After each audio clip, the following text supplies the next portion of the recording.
see some people in the hall. Yeah, I'm trying to wait on them to come in.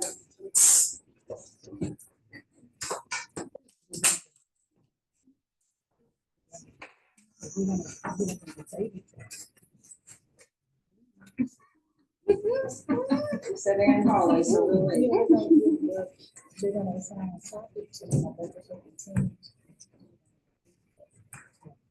Dr. Billingsley. Dr. Billingsley is our chair for Public Policy Administration. She's gonna welcome you.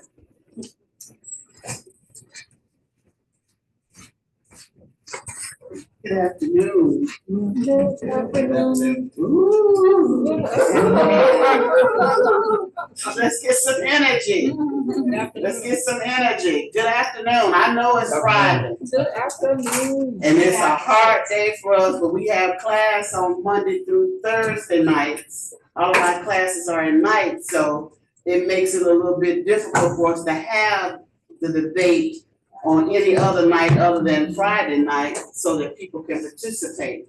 And so we wanted to just welcome you all. First, I want to just hear about what programs you're from. And then while we wait on some of our students to get here. Okay, so we want to just do some introductions. So we'll start here. Now you tell me your name and what program you're with. My name is Emmanuel Williams. I'm with the Urban Planning Program. Master's in my Master's in Urban Design. Okay, then welcome. My name is George Welch. I'm a PhD student in the Public Policy Administration Program. I'm also the Vice President of the PPAD Student Association. Okay, welcome. My name is Bariba. I'm doing my master's in public policy and administration. I'm concentrating on healthcare administration. Thank you for coming.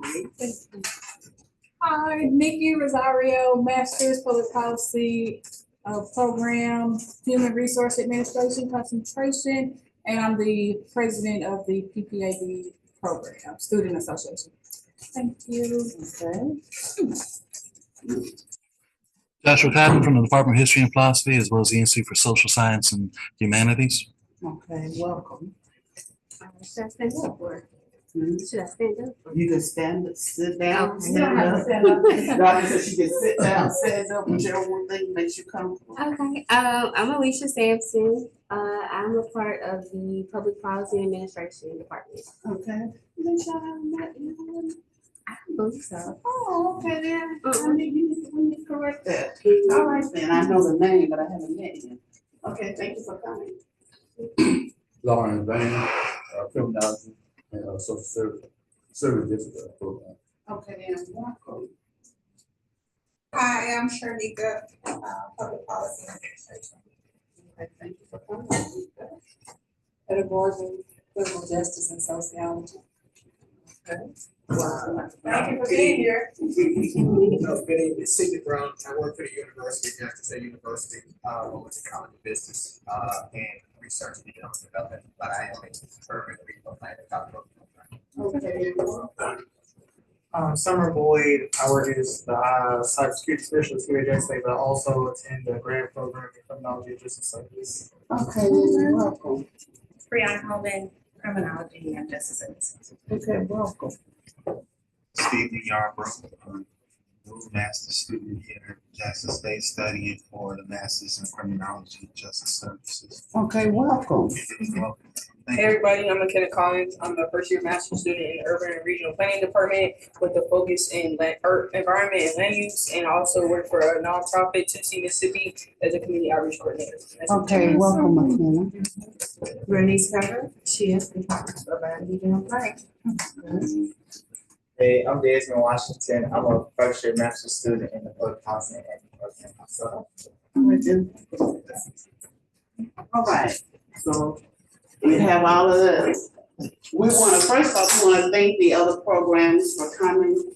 This is something that we've been doing for about a year, going over a year now. We got the idea, Dr. Hines and Dr. When we went to our conference, the Conference of Minority Public Administrators, they always do a public policy debate. And so it's a mixed group of individuals from various universities across the country. And so students who participated said, we need to do that when we get back. We need to practice debating so we can, of course, their goal was so we can win. But we also think there is such a vital skill. I'm sorry, did you mention what you said? Okay, it's such a vital skill for any public administrator. Regardless of whether you're getting a master's in public policy administration, you're in urban and regional planning, you're in criminology, political science, it doesn't matter. Because as you move up, inevitably, someone is gonna put a microphone in front of you. Someone is going to require you to do a presentation. Somebody's gonna expect you to be able to speak extemporaneously. Somebody's gonna be able to expect that you will be able to defend your position and do so with authority. And so part of what we like to do in this program, because one of our learning outcomes is that our students will be able to speak and communicate effectively on various public policy issues. And so this is one of the tools in which we're using, in addition to the things that we do in the classroom, to allow them or to strengthen or enhance their skill set so that they're able to do that. So we want to welcome you and thank you for coming. Hopefully after this time, the next time you come, you will have such a good time, you'll tell others, and then they'll want to participate. And I'm gonna turn it over to Dr. Hines and Dr. Jelly, but I just wanted to give you all a welcome and thank you all so much for coming. Thank you, Dr. Jones. And it's really exciting because this is the first time we've had other departments to participate. We've invited other departments, but this is the first time we had actually other students to participate. Really, this thing came about because after COMPA, students did really good, but they were feeling like, wow, I wish I was better prepared. And there were urban planning students who expressed an interest in doing something like this, as well as public policy students. And so, we listened. So out of that came our public policy debates. We call it the great debates. So I'm going to start by reading the rules. Of course, there are always rules. So debate rules, we're going to be respectful engagement. All participants must treat each other with respect, listening actively and responding thoroughly. Time management, we got to stick to those time limits, and we do have some strict time limits because we don't want to be here all night. And then the arguments have to be evidence based. Okay, so all claims should be supported by data and research or credible sources, and no personal attacks. And sometimes that can be hard. But no personal attacks. We focus on the ideas and the arguments rather than personal beliefs or character. And then no side conversations. And that's been a challenge in the past because we want to be respectful of everybody. And then rule adherence. Participants must represent their assigned roles. Role adherence, I'm sorry. And so what happens is you'll be assigned a role. And your group will be assigned a role. So the debate structure, you'll be given a topic.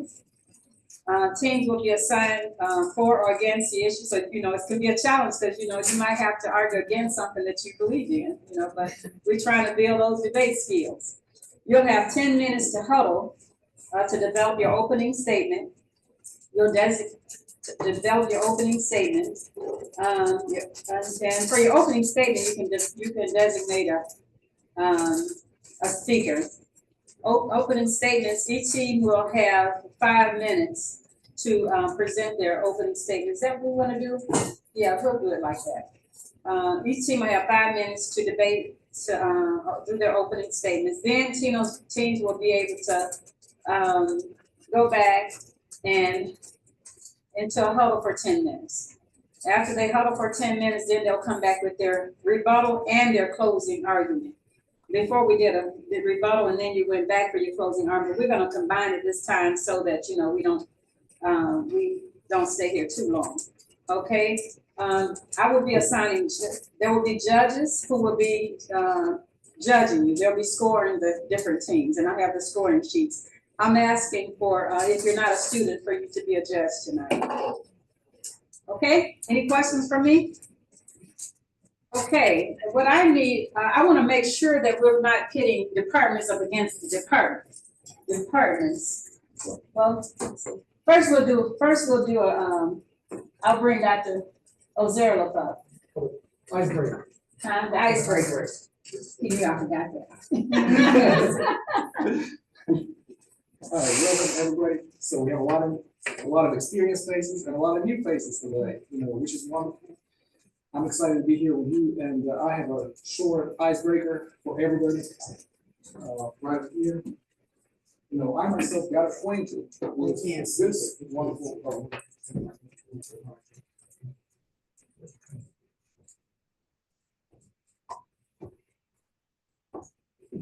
What about now? Okay, I myself got acquainted with this wonderful tool, which is actually designed to add weight to your arguments and your positions. So these are the action verbs from the Bloom's taxonomy.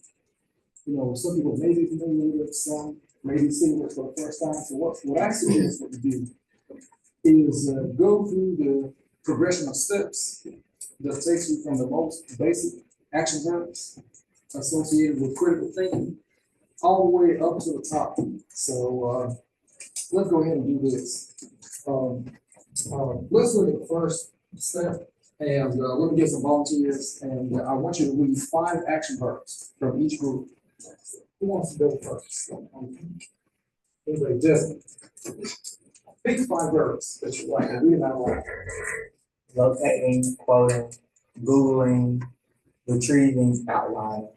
Okay, wonderful, thank you. Now, let's take a look at the next step of our academic development.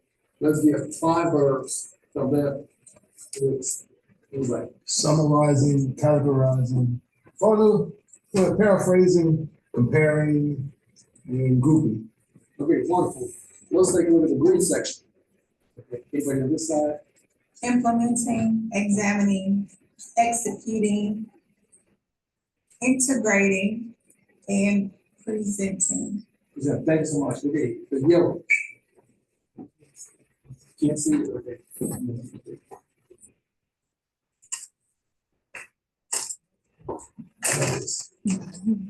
Okay, next step. Deconstructing, mind mapping, illustrating, questioning, structuring, and integrating. Okay, orange. Experimenting, defending, measuring. 5 will be fine. One more. Yeah, 2 more.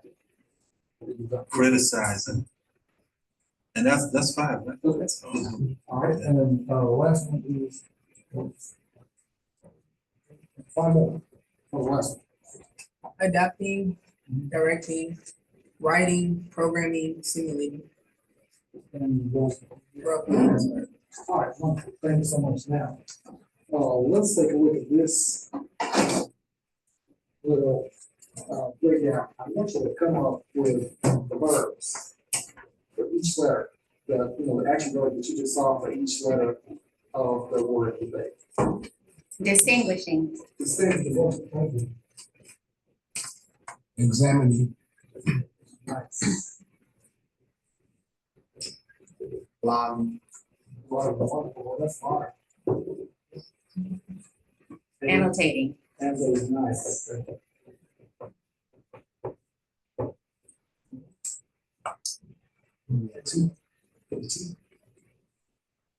Testing. Oh. Experiment. Thanks.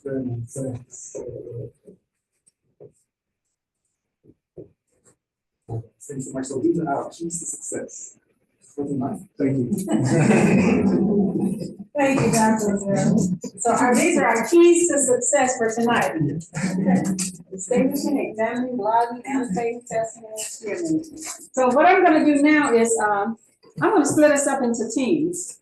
And I'm gonna make sure that I mix the teams up so that they're not departments against departments, okay? And I know you're from planning. I need another planning. Okay, okay.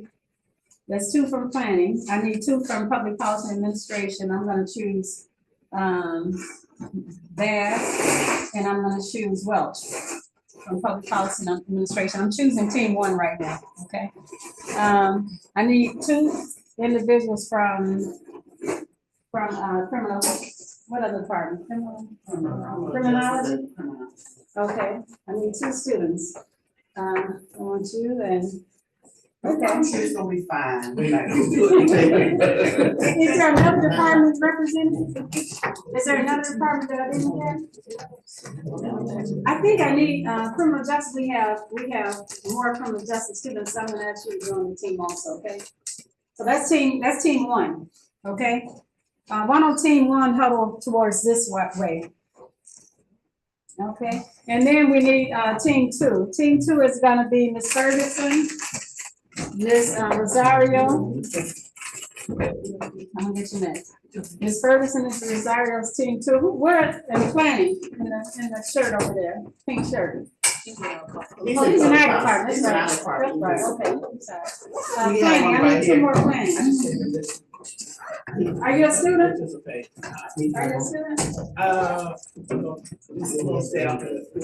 I just take a list.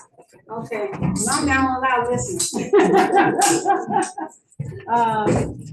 I need public urban planning student. Any other urban planning student? No. Okay, so we're gonna put one of those students on team 2. Was I great? The first topic is going to be, we try to do current topics. Automatic continuing resolution. Automatic continuing resolution is your first topic. We're in the middle of a shutdown. And one of the alternatives to shutdown is automatic continuing resolutions. You can use your phone after you get in your huddle, They want some paper. Okay. You can use your phone after you get in your huddles. You can't use your phone after you come back though. And so we're gonna say team 1 is for automatic continuing resolution. And team 2, that's team 1. That's team 2. Team 2 is against automatic continuing resolutions, okay? Did everybody understand what an automatic continuing resolution is? Well, automatic continuing resolution is one of the proposals. It's one proposal to keep us from a government shutdown. I'm not gonna go farther with that. You can look it up when you get into your, okay? It's one alternative to going into a government shutdown. And so when you break down, you got 10 minutes to, catch up on the topic and argue for. Team 1 is arguing for and team 2 is arguing against. We have rooms that you're gonna break down into and you're gonna have 10 minutes after you break down. Any questions for me? Any questions for me? Well, I have a question. Since I'm sitting over here on team 2, we're gonna use you in the next one. Okay. Okay, we're gonna use you in the next round. Okay, let's break down. You're gonna take them to the. He's gonna take you to your room, and I'll take. We're gonna start with group 1. Group 1, why don't you all come on up? The entire group can come up, and you all can decide how you're gonna opening.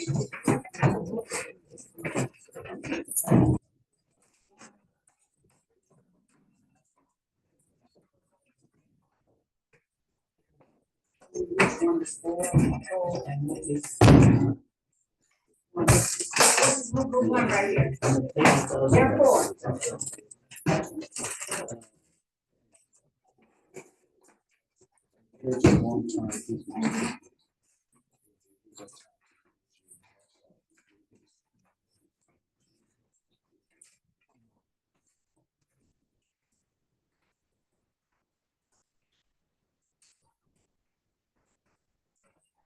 Y'all gonna get started.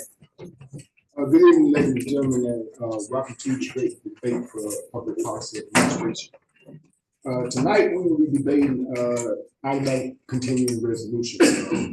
As you all know, we're in the midst of a government shutdown, and one of the reasons why the government is shut down is because Congress has failed to pass those mandated appropriation bills. And their solution to solve that conundrum is to pass a CR, which they are at a stalemate because The Republicans want to do one thing and the Democrats want to do another. So each time the Congress failed to pass a budget on time, millions of Americans have to pay the price. From federal workers missing paychecks to families losing access to critical programs. An automatic continuing resolution is not about avoiding accountability. It's about ensuring stability and continuity and foster stability and confidence in our government. Our lawmakers get bogged down in a rigmarole of politics, and they wait till the 11th hour to try to do something to alleviate the government shutdown, but it don't always work. This is like our 15th or 16th shutdown within recent times. The last one was 2018, 2019, and cost the country $11 billion. We can't afford to continue to do that. So we have to consider responsible governance. And one of the ways we can do that is insert an automatic continuing resolution. That way it give our leaders time to hash out their differences and reconcile whatever issues that they have to get those appropriation bills passed. And that is our opening argument for this particular debate. Anybody else? You have more time if you want. If anybody else want to chime in, you have time. Well, I can continue on. Good evening, everybody. Once again, my name is Emmanuel. So I'll be talking on the point on how automatic continuing resolutions can be helpful for federal workers. As everyone knows, and right now we're in the midst of government shutdown, as my partner had mentioned. And so there are many government workers in various sectors and sections of services that aren't stable or fearful for what's happening next, because they don't have a stable way of income to stable level of income coming in for them to survive off of. So automatic continuing resolutions are a way for people to survive in the midst of ongoing debate, continuing chaos and things like that. For example, in Jackson, the National Park Services aren't operating at the moment. And a few people, some students that actually go to this school who don't have a way of actually getting money to pay for the rent and things like that. So who are suffering for the fact that we have a government shutdown. So these things not only help federal workers who have experience, but also those who are coming into the space, into the section, into the sector, and making their way to life. And thank you. That's my point. You have more time. Can we give it to somebody else? Just to piggyback off of Emmanuel, we also would like to implement automatic continuing resolutions because it protects social programs like Social Security, disabilities, and welfare. You got 2 minutes. Answer to something. So to continue on, why we support this particular bill or this particular measure, he talks about protecting families. She talked about social programs. We also are concerned about our national defense and how we look to our colleagues and adversaries around the world. If we can't solve our internal problems, then how can we stand on the world stage and lend a helping hand to other developing countries? And one of the main things that was a hot button topic during the Obama administration was our credit rating. We were downgraded a couple of notches. I think we were like A triple plus, and was downgraded to an A because we missed some payments on some stuff. And then our stocks and bonds, our investments, and our debts to other countries could be jeopardized. And right now, in this current crisis, our president is circumventing money that's already been appropriated for other things to pay for stuff Congress is charged with paying for. The president does not have the power of the purse. It's the Congress. And if Congress can't get their act together, then a lot of things are going to start spiraling out of control. And my biggest fear is with a country like Russia, a country like China, we'll start looking weak to them, and they'll think that is an opportunity for them to attack us or attack our allies, and then we'll be in the midst of a world war. Okay, your time is up. Thank you.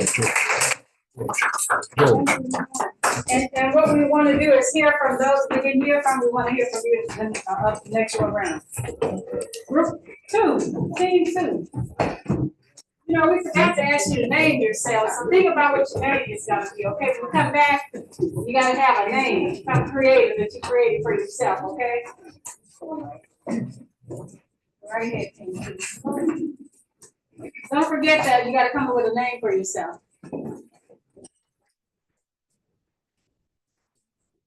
Okay, you're on the clock, go. Okay, so our team, we are arguing against the automatic continuing resolution.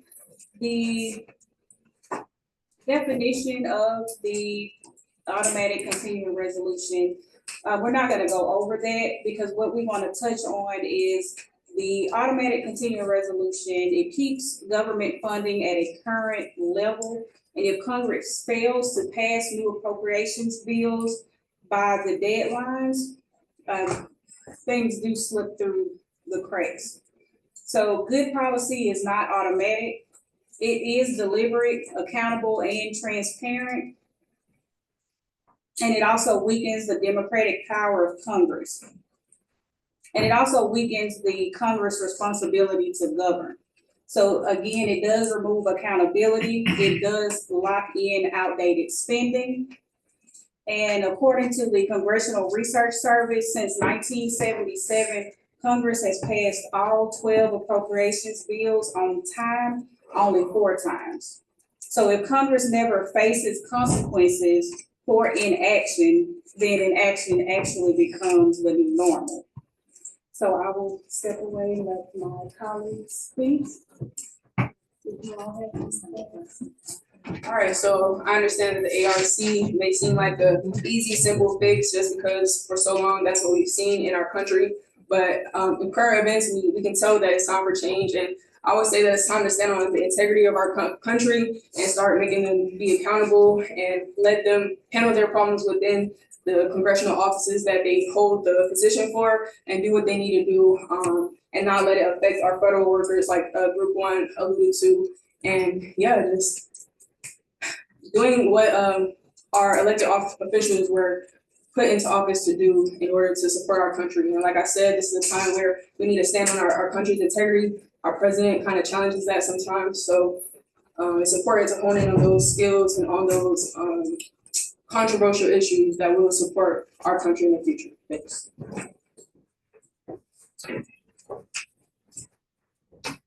My colleagues and I are arguing against an automatic continuing resolution for several reasons. Congress has failed to pass and come to a mutual agreement, therefore the nation's debt is increasing. We're arguing against this because it doesn't sustain us. It doesn't add confidence. It's not responsible governance. We're talking about operability. We're talking about accountability. So look at the nation being affected by this. There should be discretionary powers at play here. But according to what's going on now, federal workers are being furloughed. How is this helpful? So our argument is that this doesn't help us at all. We're arguing against this continuing resolution because this should be discretionary and not automatic.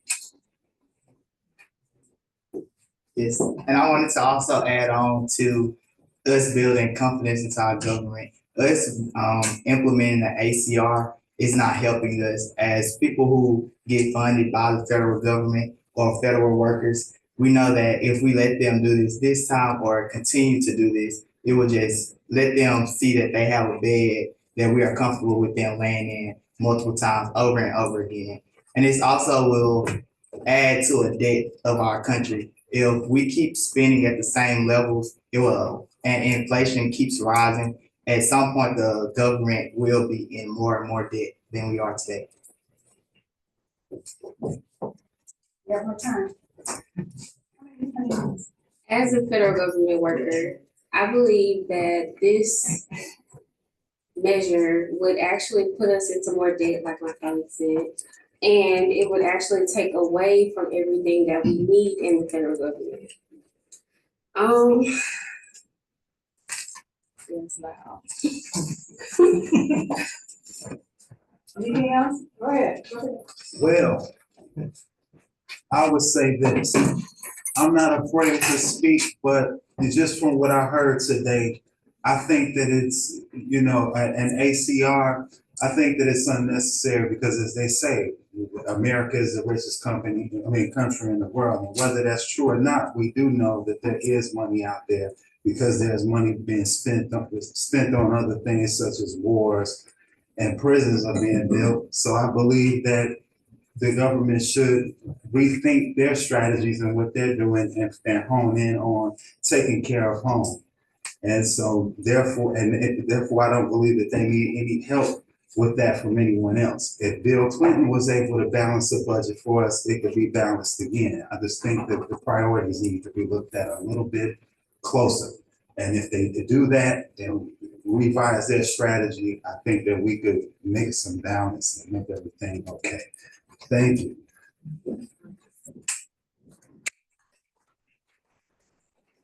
Thank you. Also, you've heard from both teams, you've heard their opening. Now, when you come, we're gonna let you huddle for 10 minutes again. When you come back, you're gonna do your rebuttal, but you won't get a chance to go back and huddle again before you're closing, okay?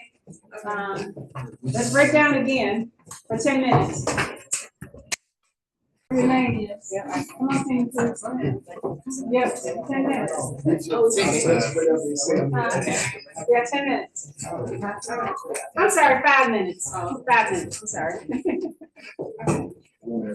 So, hello everyone, we're the winner circle.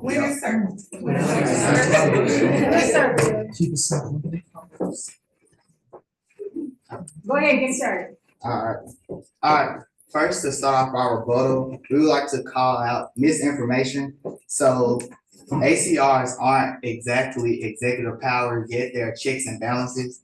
For an example, with social services in Mississippi, most women and their children will be suffering from these ACRs if they're being enacted, and they'll face the fallback. I would say it's important that we shed more light on our communities, our local communities, not just our federal agencies and our federal social programs. For example, they alluded to the fact that during this ARC process, our social programs benefit by remaining in service with the last year's funding, just keeping them in service. We argue that this also could be untrue. Here's an example. The Greater Washington Community Foundation dedicated $50,000 to nonprofits to help in times like this, the federal government shutdown. So we see many examples of smaller organizations coming together, advocating for one another, and continuing that support for our local social services.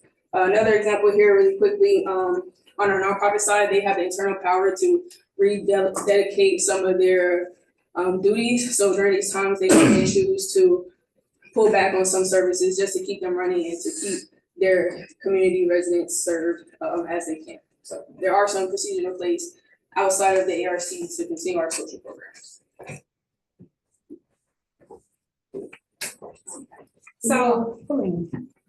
So in theory, a ACR, it does sound like stability, but in practice, they do reward inactions, but it weakens democracy. It allows the Congress to avoid tough choices, and it silences oversight, and it keeps outdated spending locked in place. So if we do want a government that's both stable and effective, we must preserve the debate, not the deliberation. So our opposing team might say that the ACR, it keeps essential services running, but so would responsible budgeting. The answer to dysfunctionality is not automation, it's accountability. And our opposing team might say that the ACR prevents shutdown chaos and protect workers. That's true, but that's just a short-term fix to a long-term problem.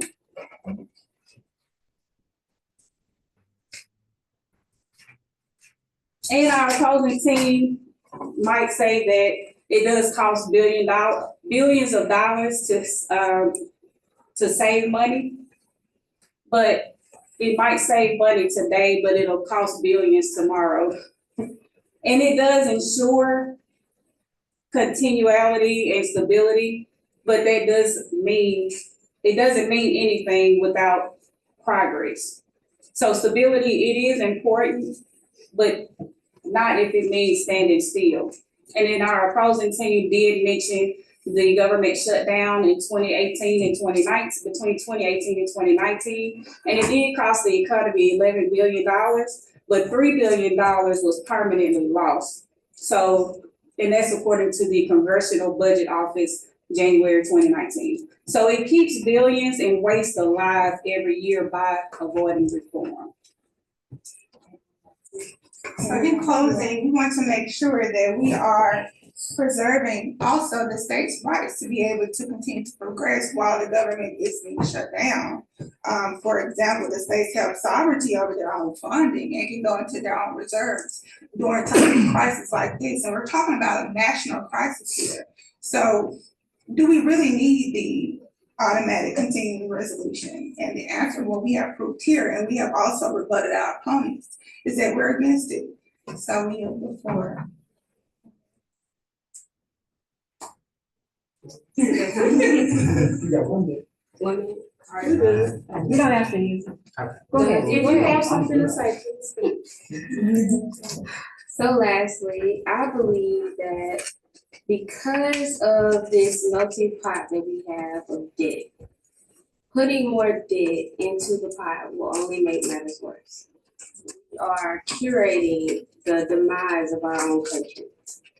And I believe that while doing this, we are not paying these federal workers, not only federal workers, but also, to be specific, the Department of Defense. So with our guards down, we could put ourselves in jeopardy. And that's all I have to say. Thank you, team two. The winning circle. Okay, team one, come on. The Tigers. The Tigers. The Tigers, come on up. I hear some rebuttals.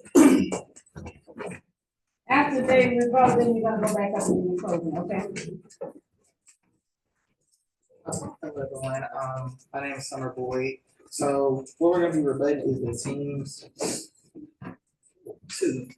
And we were talking about the points of keeping money current and stable, weakening Congress power, compromising credibility and integrity, increasing the national debt, which I was talking about, encourages laziness and irresponsibility in governance. So with the increasing debt part, I feel like the ARC kind of helps it where it's give a more scrutiny of to where funds are going. I'm a personal person with experiences. So we have an internship in the IT department, and that internship took a long time for us to get implemented because they were scrutinizing where those funds were going to. They were overviewing all of our budgets. They were overviewing who was getting paid, how much we were spending on hardware. So in order for us to get those funds, they had to go back and review our proposal and also make sure that we are spending those funds appropriately to make sure that students are getting paid. We are spending it on hardware and basically not misrepresenting and misusing those funds.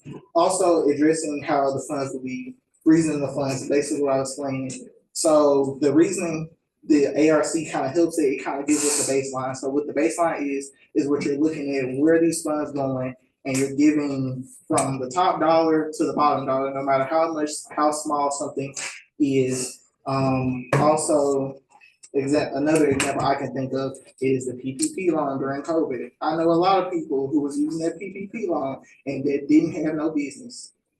So my talk, anybody else have anything else to add? Make sure we hear from anybody that we haven't heard from before, save time. So to rebuttal my opponents, they mentioned furloughs. ACLs actually do help prevent furloughs, keeping stable payments coming. And then with that, keeping morality up with the workers, especially those in low income communities. Not only that, but various educational programs on various sectors can stay funded and play for different things, such as special education, environmental programs, and even school lunch programs. That is my part. Let me see. The benefits of let's pick it back off board. The summer board said automatic continuing resolution is I believe a benefit for the American people. For one thing, it alleviates a government shutdown. Not only does it alleviate a government shutdown, but it prevents reduced economic output, which meaning if there is an automatic resolution, what needs to be paid is going to be paid, nothing extra, not over. Then not only that, it also prevents wasted dollars. So there is no dollar amount that's going to be wasted if there's a automatic continued resolution. Well, our colleagues just mentioned that we need, they are talking about the AR should not be allowed. To me, I said it is very important because it helps us to maintain our national security and public services, like the TSA. If we do not allow the automatic continuity AR, the airports will be closed, which will not be good for us, and the security, the national security will be compromised. So we are for the AR because it helps us to be safe, and it also helps people to have confidence in government.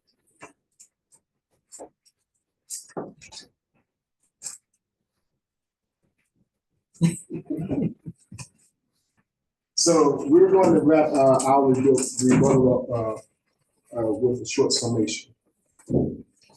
So the first thing that my colleagues talked about, which pretty much set me up for a grand slam, is misinformation or disinformation or no sources or stuff to back up our arguments. The argument for automatic continuing resolution can be found by researching the Brookings Institute 2023. Can we put a stop to the recurring threat of government shutdown? Right? Our politicians weaponize the government by not funding the appropriation bills. We also have the Committee for Responsible Federal Budgets 2023, Better Budget Process Initiatives. The Concord Coalition 2024, is Congress giving up its power of the purse? The Conference Board 2023, reforming the broken federal budget process. These are all credible sources that suggest that an automatic continuing resolution is necessary.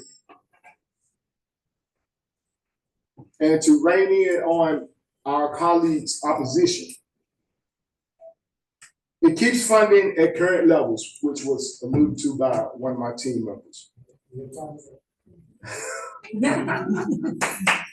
Do you want to go into your closing? Sure. You're going to go into your closing, then we'll bring the next team up to their closing. Okay. So one of the main points that I'd like to say is, in closing, a government that shuts down is not beneficial. It does not help. A shutdown government cannot negotiate, because where's Congress right now? They're not in Washington. They're not at the negotiating table. They're across the country, holding town hall meetings and explaining why it's the Democrats' fault. It's not solving any problems. It's actually failing. The automatic continuing resolution does not make Congress weaker. It gives them breathing room. It allows them an opportunity to hash out their differences. The continuing resolution prevents our political leaders from being partisan on issues such as healthcare, issues such as national defense, issues such as supporting our nonprofit organizations, issues like making sure public school systems are getting adequately funded. Our colleagues suggested that it encourages lazy or irresponsible governance. It doesn't do that. Our political leaders are still held accountable to their constituents. They are mandated by amendments of the Constitution to pass these appropriation bills. They're supposed to do it every year. It's 12 of them that they are mandated to pass, and they hadn't been doing it because they've been playing hopscotch with their responsibility. And they're putting a lot of people's lives in jeopardy. There's a lot of hungry people going to bed tonight because Congress is playing hopscotch or kickball. They say kicking the can down the road. The automatic continuing resolution is a stopgap that will allow Congress to either get voted out of office or do their job.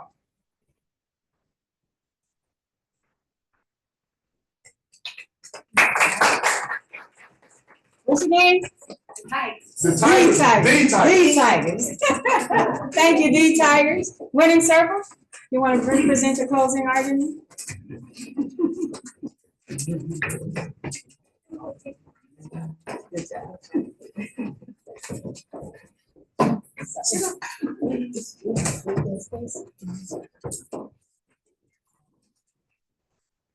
It's your last chance. Closing argument. Okay. So in public finance administration, accountability and transparency are not optional. They are the foundation of responsible budgeting. An automatic continuing resolution may seem efficient, but it does undermine everything that public finance stands for. It removes congressional oversight, it locks in outdated spending, and it eliminates the deliberation that ensures taxpayers' dollars are used wisely. Fiscal responsibility, it does require lawmakers to review, question, and reprioritize funds based on performance and changing tools and changing needs. Not to recycle last year's numbers by default. So true efficiency is not keeping government open at any cost. It's ensuring that every dollar spent serves a current purpose. So in short, an automatic continuing resolution, it may prevent a shutdown, but it also shuts down accountability, performance evaluation, and the power of the purse. The very tools that makes democracy's budgeting process work. We're arguing for effective governance. We're arguing for operability. We're not arguing against your opinions about what you think that an automatic continuing resolution should be. So you have given us outdated sources based off of numbers from old years of the budget being appropriated. Look at America and how it is now nationally. This is what we're arguing against. We're arguing against the ACR. We're not arguing against your ideas of PPP loans or your opinions about marginalized communities. We're not arguing against partisan because you mentioned Democrats and you mentioned Republicans. We're arguing equity.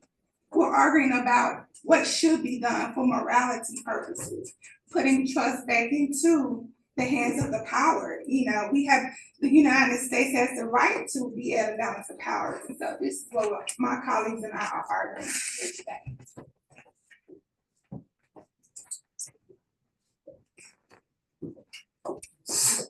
Okay, in conclusion, we stand firm on our points. We heard talks about preventing furloughs or, stopping funding from special programs. However, ACRs aren't just a resolution, it's just a shortcut, something that will keeping going. It'll be a wheel, it'll start being a cycle, taking responsibilities from our elected leaders. We just heard our opponents say that we have members that sit and play hopscotch daily, but putting the ACR in place will allow them and allow them to keep playing hopscotch? But we want our leaders to think that every time they go into office that they can play hopscotch? Or do we want our leaders to look and say, hey, I have a job to do, I have a task, I have to sit and serve for the American people? Thanks. Yeah, as American people, we deserve those leaders, those elected leaders who we trusted to support our country, not those who are just gonna allow us to sit in autopilot. We deserve the action, and our country should be reformed and not rewarded for our officials playing hopscotch and allowing things to run autopilot. We deserve a country that stands firm in what our residents need, our community members need, and removing or being against the ARC does just that.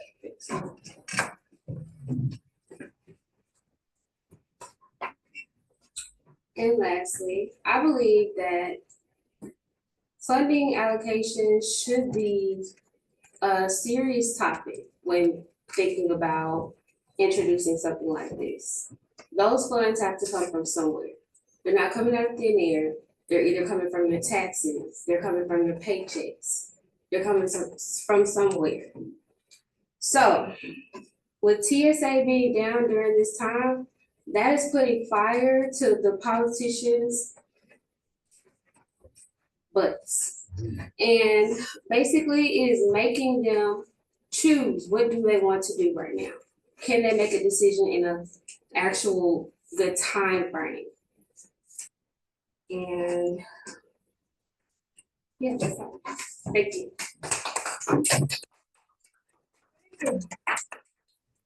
I'm sorry.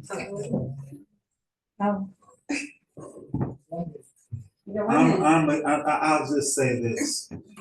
The automatic continual resolution is completely unnecessary. Why? Because it's borrowed money and it's a temporary solution. And you're asking for a Band-Aid. What we need is accountability, fix the problem. We have officials that are capable, they're highly paid, fix the problem. Like I said before, and I will reiterate, Bill Clinton was able to balance the budget. Why can't we do it today? Excuse me.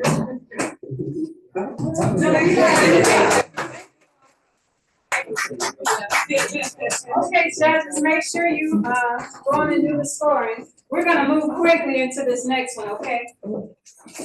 The next topic is the state ban on vape products that was imposed on October 2nd. Should it be lifted or should it not be lifted? Okay. There was a state ban on vape products. Vape products. And that they should or should not it be lifted? Should it stay or should it be lifted, that ban? You clear? Everybody clear on that one? No, you're gonna, I gotta do the teams first. Yeah, we gotta, because we have more students who haven't had the opportunity to participate. We have team three. Yeah, they don't know that. Yeah, that's team three.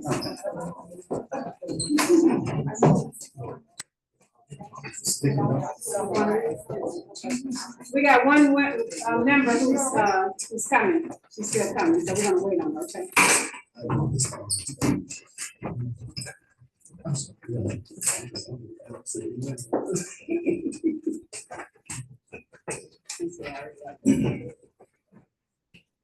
Okay, we can get started.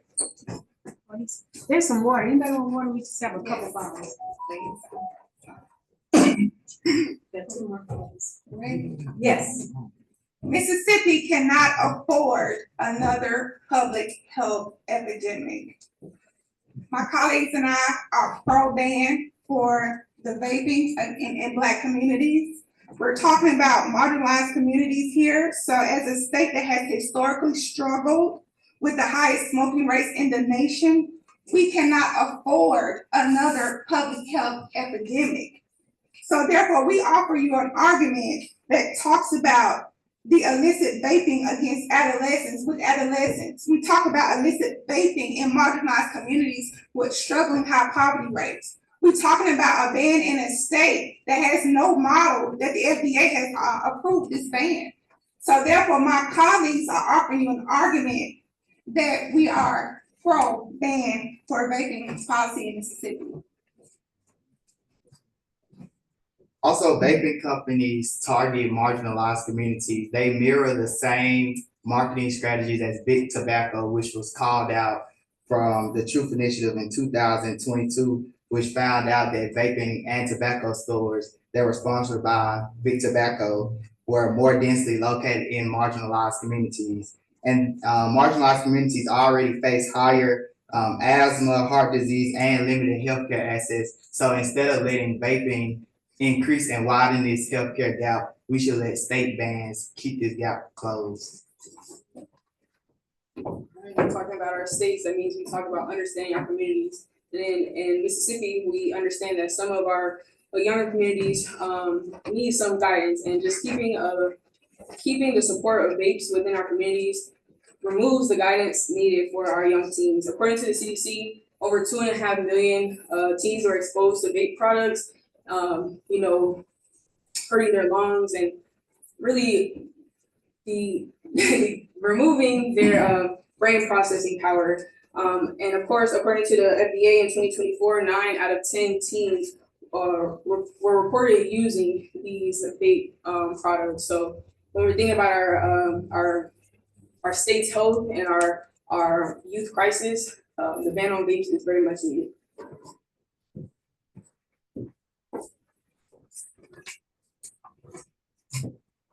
Okay, so let's be honest, vaping, we are not standing in the gap for that. We are for the state ban on vape products. And it's the middle of a new addiction crisis, one that's sleek, flavored, and packaged to look harmless. The truth is, vaping has become the next gateway to nicotine addiction, especially for the youth. And on the national level, according to the CDC, more than 2.5 million middle and high school students are now vaping. Nearly 90% use candy or fruit flavors to design to hook them early. States have always stepped up to defend public health, from banning indoor smoking to restricting flavored tobacco is no different. So every generation deserves to breathe clean air, free from addiction, wrapped in deception. So yes, we stand for the ban because public safety should never take a backseat to private profit.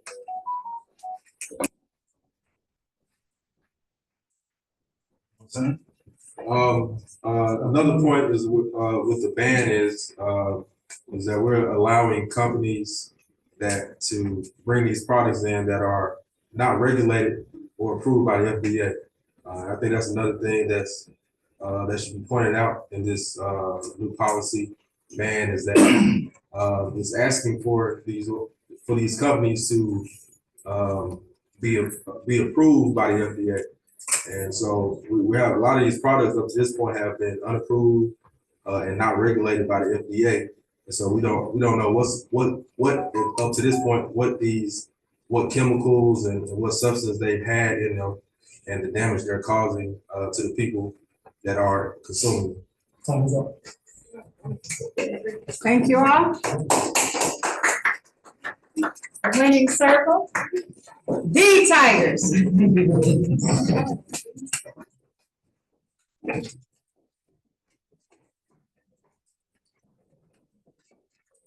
I'm not moving like a tiger.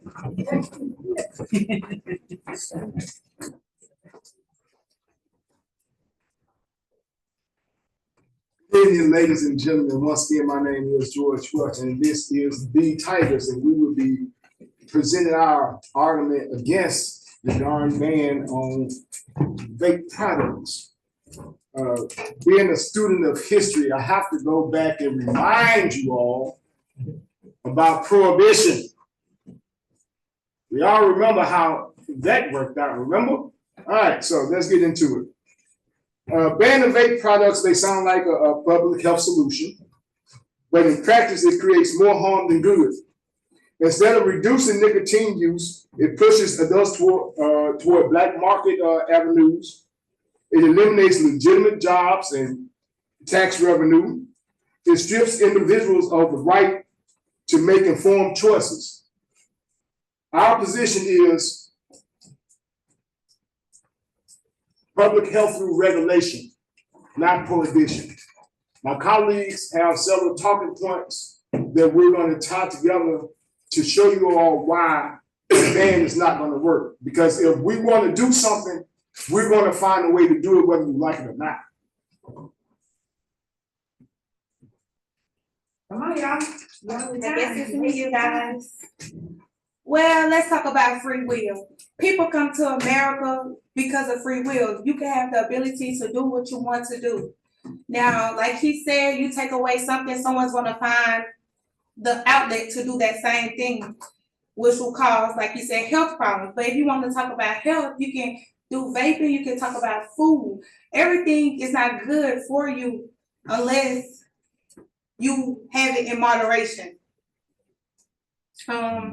Also, vaping is less harmful than smoking. It's an effective tool to stop smoking, actually, and it's cost saving. Also, it doesn't have that smell that comes with cigarettes. People use vaping as a satisfaction. Like, we all have our vices. You take away somebody else's vices, we might not know what would they use to in place the vaping.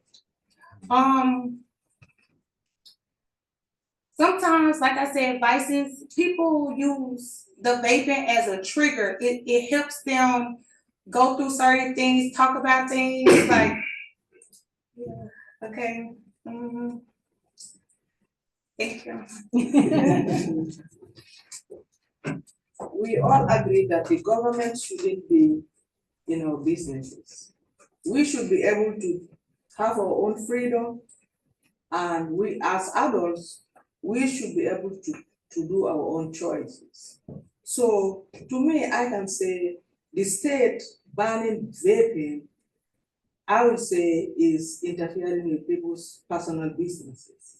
They should just regulate it, and there are also better approaches like educate the people, tell them about the health risk instead of banning it.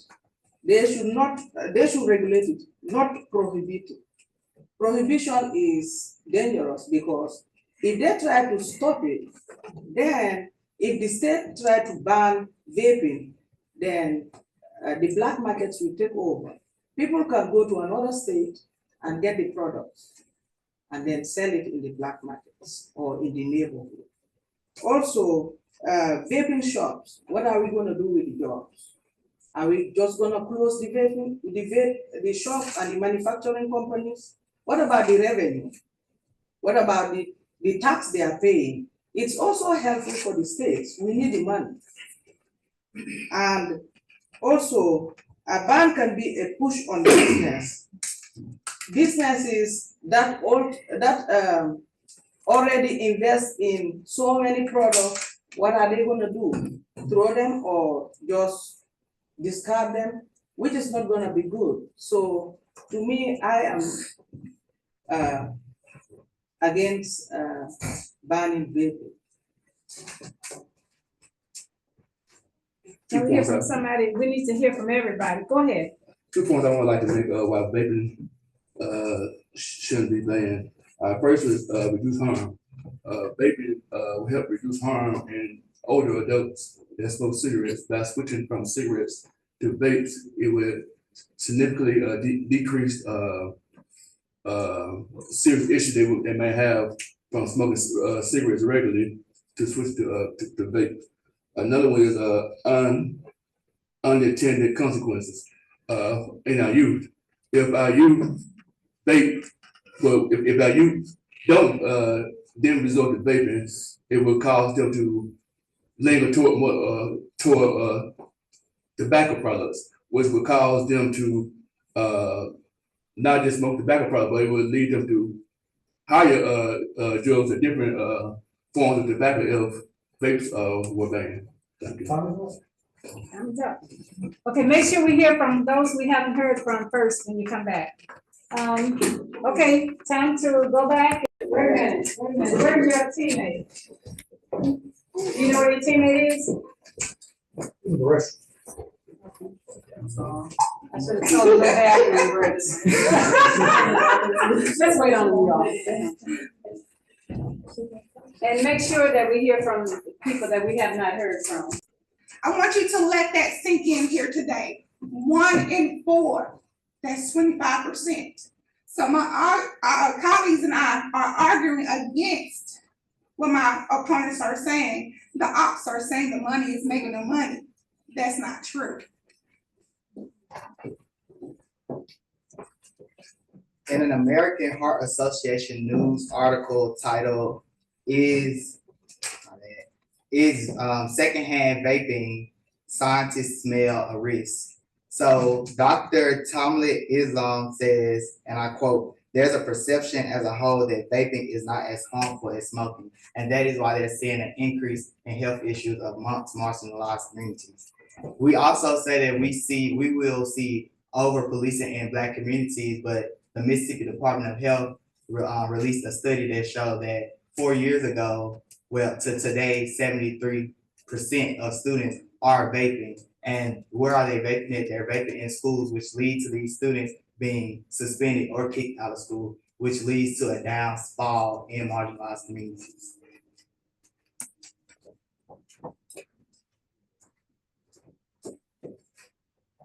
Safer, it does not mean safe. Just because something burns fewer toxins does not make it harmful. The American Lung Association and the CDC both confirm that vaping still causes lung inflammation, heart disease and damage, and long-term nicotine addiction, especially for the youth. That's why we're stressing the ban on vaping is for the youth. Calling vaping safer is like saying seatbelts make reckless driving okay. It's still dangerous, it's just packaged differently. Vapes often contain more nicotine than cigarettes. A single disposable vape can equal up to 3 packs of cigarettes worth of nicotine. And a single pack of cigarettes is 20, 25 cigarettes, and that's according to the Truth Initiative. So freedom without responsibility, it is chaos. The state's job isn't to control choice, it's to protect the public health. So we already regulate alcohol, cigarettes, even seatbelts, because prevention saves lives. And you'll say that vaping helps people quit smoking. That's the industry's favorite excuse, but data does not back that up. Studies by the FDA and the CDC show that most people who switch to vapes actually end up using both cigarettes and vapes and not quitting either. So cigarettes are deadly and vapes are just the digital version of the same addiction. Different form, same function, keeping people hooked on nicotine. I think when we're talking about to be against or for vapes, especially with this particular bill in Mississippi, I think the other group is missing the actual legislation piece. So this ban will, like I said, it'll ban the items that are not legally approved by the FDA, and the state will have a statewide directory for this. And so this is not just a prohibition-like ban when you talk about, when you look at history, you talk about the 1920s and 30s, when it was just an outright ban of alcohol. If you look at the legislation, you can look at the specifics. But also is that tax, you also pointed out the tax revenue, is that tax revenue worth of the public health of Mississippians in these communities? When you look at cities like Madison, Mississippi, which has which already had an outright ban on vape products in their municipality. So there shouldn't be an issue with the state taking that same initiative and banning products that are not approved by the FDA. I also brought up the point of items like Doritos where we shouldn't compare Doritos and snacks to items like vape. We should be comparing it to items like cigarettes. When we look at the history that cigarettes have in Mississippi and nationwide, and the lawsuits and the negative history and the impact that cigarettes have had on our communities, and the lawsuits that have been brought against cigarette companies. Even though we don't have the history at this point of that vapes can cause, we know through history, when you look at the history of cigarettes and the companies, that it will have that impact at some point in the future. 1 minute. I'll just say the thing that's been heavy on my heart is the health risk, mainly to the youth, because we all know, I'm sure someone here smoked cigarettes. And when if you smoke cigarettes, the first time you took a drag, it wasn't because you made an informed decision to do so. It was because one may have pressured you, or you was following the lead of someone else. So because the youth are impressionable, and this is made to look harmless, can be perceived harmless, but we know that it's dangerous, we should take this off the street and out the lives and away from harming the people, because the underdeveloped brain can be impacted by this in a very severe way. And then like my brother said earlier, yeah, there's chemicals in Doritos and in the bread that we're eating and everything else. So do we have to take in one more? We should do our best to take the chemicals away from us, to remove ourselves from the chemicals, since there are so much. You know what I mean? However, yes, there are chemicals in the Doritos, but we still ate them. You know what I mean? So we have to, we have to make more conscious choices and look out for our health. So that's why I believe that the vape should be banned, for the health and the safety of not just our children, but for all of us. Because we're trying to live out here. Peace. Okay, stay here. Why don't you all do your closing, Keith? I'm sorry, that's a habit. What's up? Time is up. Oh, What y'all doing? They're gonna do their closing. Oh, closing now? Oh. Yeah. Okay.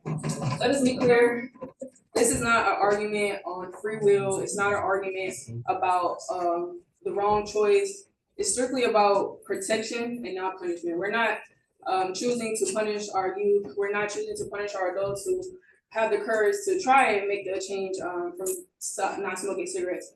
This is about protecting our citizens of the state of Mississippi. We have health issues. We have high obesity numbers. We don't need to add another number to the statistics, further pulling us down on the national ratings for other issues. So this is not an argument about punishment, it's about protection. We want to protect our residents, we want to protect our lungs, protect our bodies, so we can continue to fight for what we need in our state.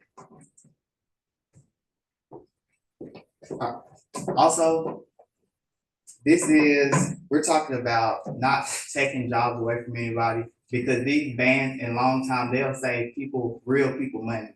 Vapes aren't just this fun accessory that people claim for them to be. They are something that's being an addiction to people, which ends up being very harmful to them, and it also becomes harmful to your pockets.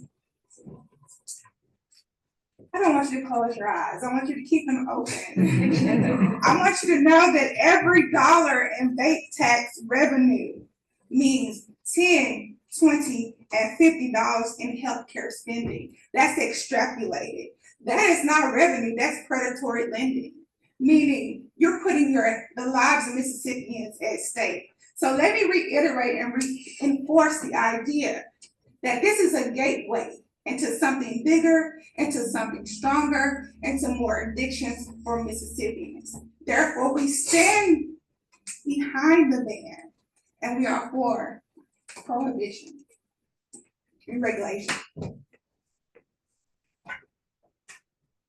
So the goal of public policy is simple: protect people and prevent harm. The state ban on vapes upholds that mission by stopping an industry that thrives on addiction, misinformation, and youth targeting. We've learned from tobacco's history Now we have the chance to act sooner and save lives.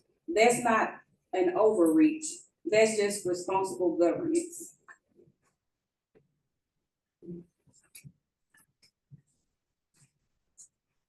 Okay. So with this ban, I believe this is putting health over monetary factors. When we think about health in Mississippi, we think about the decline it has taken over the years.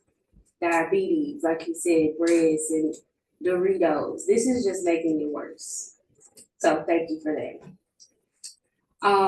This debate is mostly to show that I'm getting a second, I got it. It's to show that health is more important than money, the monetary value that they are getting from this product. This is hurting young people. This is hurting older people. This is hurting everyone in the state. Mississippi is the second highest populated African American state. There is no reason that Madison, the city, is one of the highest populated European cities, and it's banned already there. Why is it not banned in Jackson? That's just something that we can think about. Thank you. Okay, because I had a blank part earlier. I was gonna say that with one Google search to research the legislation that about Mississippi banning vapes could clear up this whole debate. It's not that Mississippi is banning vapes, they're banning things that aren't approved by the FDA. If it takes money to make money, or if you wanna make money, you'll go in and, to get it, you'll just go back to the drawing board, get your vapes approved by the FDA, and then I guess we'll have one big happy Mississippi. Can we yield the floor?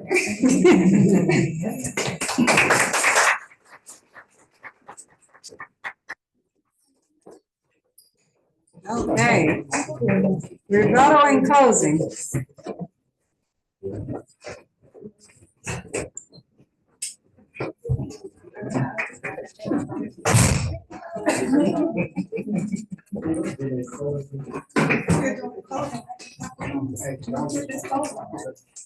They're rebuttal and closing. I'm sorry. Okay, so you're just closing. I'm sorry. We're closing. Hello, lovely people. I stood up here and was saying something to my colleague, cutting off, say the rules, say don't talk. But let me tell you something. You talk about legislation and how it's impacting our health. Let me tell you a very story. My background is risk management. If you go to St. Louis, Missouri, there you would know that Bayer aspirin controls a large part of the city. If you're homeless, there's no need to be homeless. Every weekend, they'll welcome you to the door. They'll pay you $1,500 to let them pump you with test medicine. Oh, by the way, you do realize that the doctor you go to is only a physician practicing medicine. A few years ago, you say, don't embrace technology. It's the devil.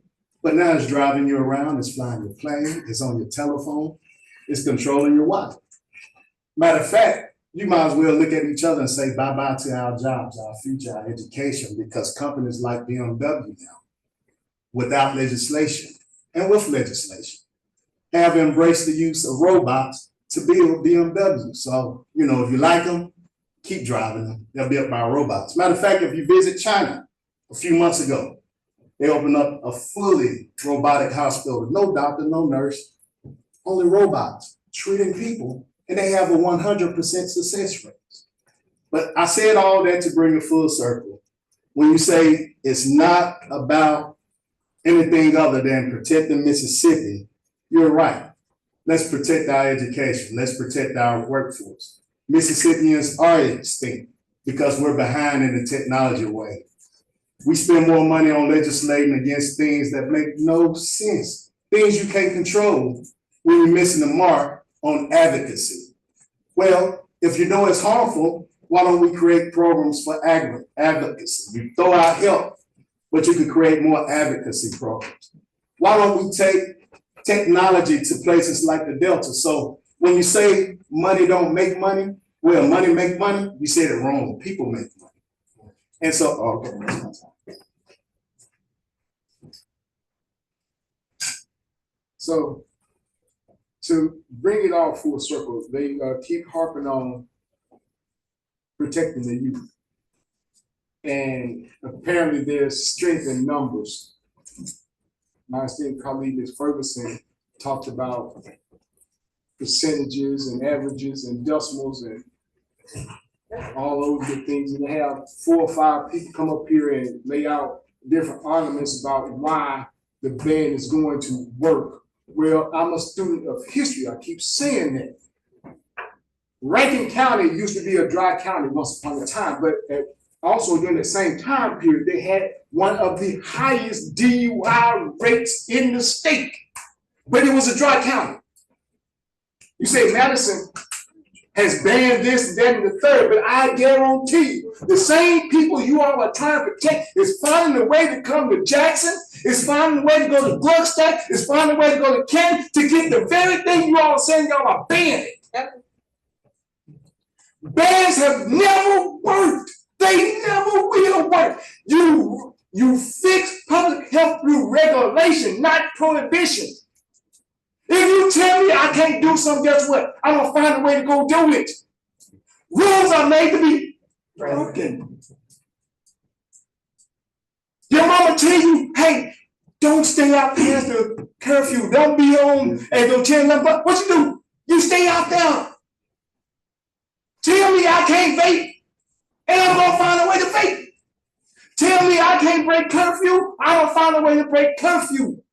So why are we wasting time, money, energy, revenue, resources to put a ban in place that is not going to work? Forget what your numbers say.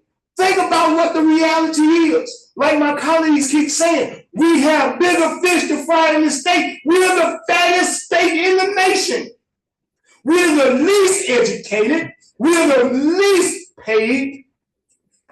And our health system is already overwhelmed. Imagine what it's going to do, what's going to happen if we enforce this particular ban. You talk about you want to ban unregulated vapes, stuff that's not approved by the FDA. What? Even the stuff that is approved by FDA isn't all good. Doritos is approved. Cupcakes, ice cream, all that stuff is approved. Doesn't mean it's good for us? No. And we yield the floor.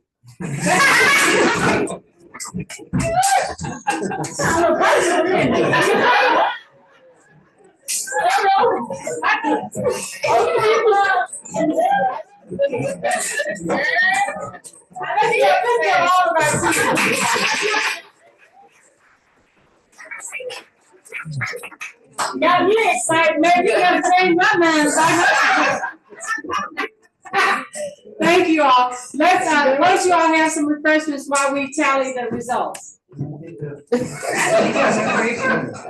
have a winner, you all. What's your place? Oh, I had it this one. So I'm general right now. Oh, you can't say, I mean, your free bread. Whatever they do.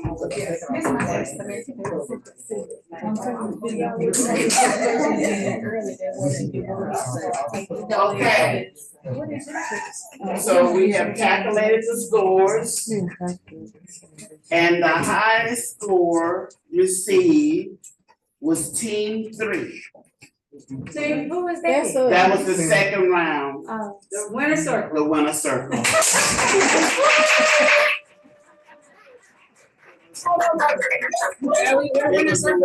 It was the winner circle. Received the highest score. So congratulations to the winning circle. Can we get the winning circle up there? And it's gotta be Team 3, so that was the second winning circle, okay? I want to get a picture of the winners. Congratulations.